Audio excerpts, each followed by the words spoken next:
Hello, Everypony. I, as always, am Permissive Fidel, and thank you for tuning in to my audio reading. Now, today I'm going to be reading Chapter 2 of the Steadfast Sky. Actually, my brother is going to be reading most of it because it's in Discord's perspective. I'm only going to be reading the parts of Luna. Anyway, thanks again for tuning in, and thank you for being so patient. Alright, so here it is. The Steadfast Sky, Chapter 2, by the Grey Potter. Discord. At last, night finally fell over Canterbury's face, and the only way I could tell was through ruin. After sitting in the dark tunnel for almost an hour, he abruptly slithered out of the castle through one of the many little exits hidden in the foundation. Everywhere around me, cobblestone and brick, smooth and worn down by who knows how long. It's exactly the same thing in the castle. Predictable. Boring. I don't feel any more free here than I do in that dark fortress. Ruin arched his long back and yawned, snapping his sharp jaws at the sky. I tried to hold on, gripping his uneven horns tightly as he shook out of his sleep. Unfortunately, this alerted Ruin to my plan far quicker than I had wanted. "Let go, little one. Walk beside me," he grumbled, lowering his head to the flagstones. I stayed put, steeling myself atop his head. Heck if he was going to tell me what to do. "You walk so fast, Ruin. You just leave me behind," I informed him. "Then run and keep up. I'm not your riding horse." "Father said we should stick together, and this is the only way we can." "He said no such thing." "Yes, he did, when I said I wanted to come along." "He would not be so kind to an insignificant gnat like you." "He's trying something out, you know." It came to me then, the perfect cover story, my specialty. He's seeing if he can send the young Draconicuses out sooner if he teams them up. More eyes on the streets is better for everyone, you know. "I've heard nothing of the sort." Dang, he wasn't buying it. Gotta keep trying. "Oh, you didn't know?" I'm so sorry to hear that, but the Shadow Stallion told me to find a bigger patrol Draconicus to protect me while I... A claw jammed itself under my body and pried me off, slamming me rudely to the ground. I felt all of my innards wrenched together in strange ways, pushing all of the air from my body. I wheezed a little. "Stop your tongue, Discord. Do not throw your father's name around with no weight or bearing. He would not care if I gobbled you up on the spot. We depart. You walk." He raised his claw and began striding forward, the same pace that he always went. Gotta love my brothers. We have such interesting and one-sided arguments. Don't like reasonable demands? Eat the weakling! I wonder how anybody around here actually manages to grow up. I begrudgingly ran after Ruin. What else was there to do? Sit around the castle as the elders silently loathed me for not being old enough to go out on patrol?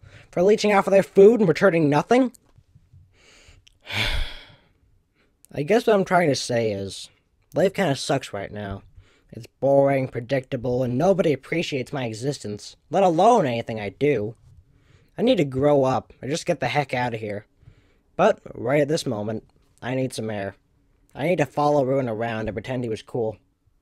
At my age, I was only a few feet long. But Ruin was huge, easily 5 times my length, and still growing. Some of the oldest elders were trapped in the deepest parts of the castle, easily 20 times my size. Maybe more. Well, never mind them. Right now, Ruin made it difficult to run along beside him, but with his massively long legs. How I wish my wings were grown in enough to glide above him. Maybe then I could keep up. No way he could fly up and lose me either. His batwing was torn off in a fight a long time ago. Father didn't see a need to gift it back to him. Who was the inferior one here, Ruin? The big guy stopped, tensed up, finally allowing me a chance to catch up. I tried to get my breath back, tried to see what he saw. It wasn't that hard. A blue pony, clearly panicked, galloped not a block in front of us. The creature couldn't see in the dark at all, but to us, the pony was as clear as it would be in day.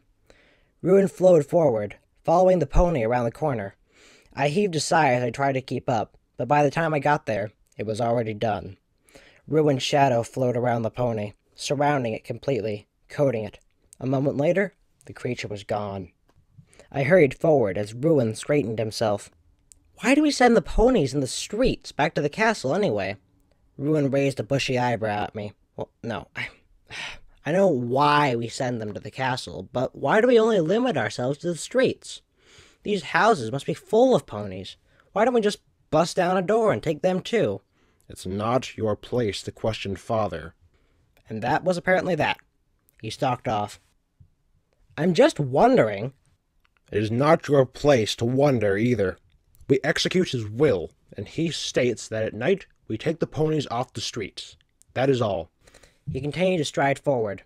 I stayed where I was, and pantomimed exactly what I felt about him behind his back. To think, Ruin is one of the more likable Draconicuses. Yeah, that stick in the mud. Likeable. Another loud whinny and Ruin took off. I didn't bother to follow behind. Maybe coming out here was a phenomenally terrible idea. I turned down another street, wondering if I should go home, or actually try and catch one of the candy-coated creatures. I wasn't especially skilled at shadow magic, but my illusions were something to brag about. I could trick a pony into running all the way back to the castle, maybe disguise myself as an ally to drive it on. My proportions would be funny, but in the dark, what would a pony be able to tell? Sounded like a plan. I decided to test it out. First things first, find a pony. The sound of hoofbeats immediately followed this mental decision. A bit too soon after, honestly. I stumbled in confused circles before driving into an alleyway. Did it see me? What was I thinking? Of course it did. I poked my head out of my hiding place. The hoofbeats had stopped dead, but I didn't see a pony anywhere. Did someone else get it? Should I start building an illusion anyway? What illusion? A dead end? My own disguise? As I mused, the startled pony shot by me, rushing to the end of the street. I leapt out into the streets just as it drove into the house, slamming a door after it. Yeah, those ponies are fast, I said to myself. Wait, there's a problem here. That pony was in the streets, but now it was in a house. Should I fetch it because of where it used to be, or leave it because of where it was now? I had no idea, and nobody to ask. The no house rule was stupid anyway. Breaking in and taking a pony? Exciting. Those stupid elders wouldn't know what hit them. A Draconicus smaller than a normal pony? Capturing one only using his own wit and charm? That was something to dream about. No. Screw dreaming, I was going to try it.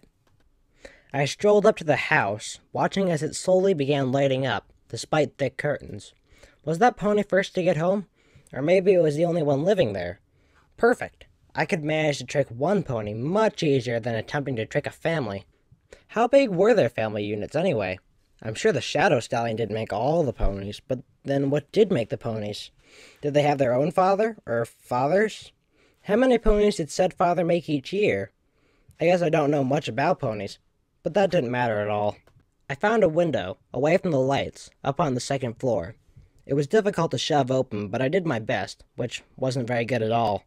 I forced myself to squeeze through a stubborn crack of window, and dropped to the ground on the other side. Being a graceful Draconicus, I landed hard on my left shoulder. Who's there?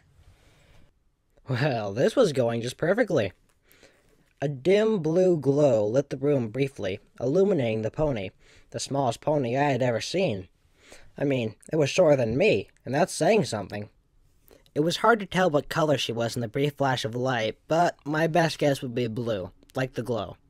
No time for an illusion. I sprung away, ducking into an open chest full of nothing but air. I doubted it could see me.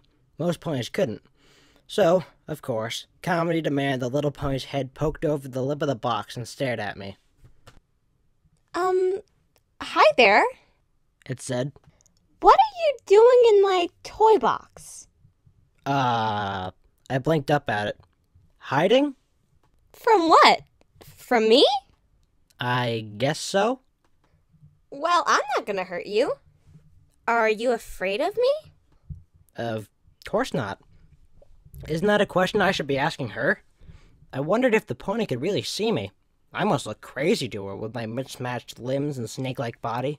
Even in a silhouette, I'm sure I look nothing like a pony. But she smiled up at me, completely ignorant of my appearance. Then why are you still in there? Come on out. The pony's head disappeared and I rose up after it, peering out, getting a better look of the room I was in. It was small, with white plaster walls and stuffed toys scattered all around. In the center of the room was a straw pallet with a sheet tent built on top of it. This is where the pony walked, hopping up on the bed and turning to look at me, smiling a greeting.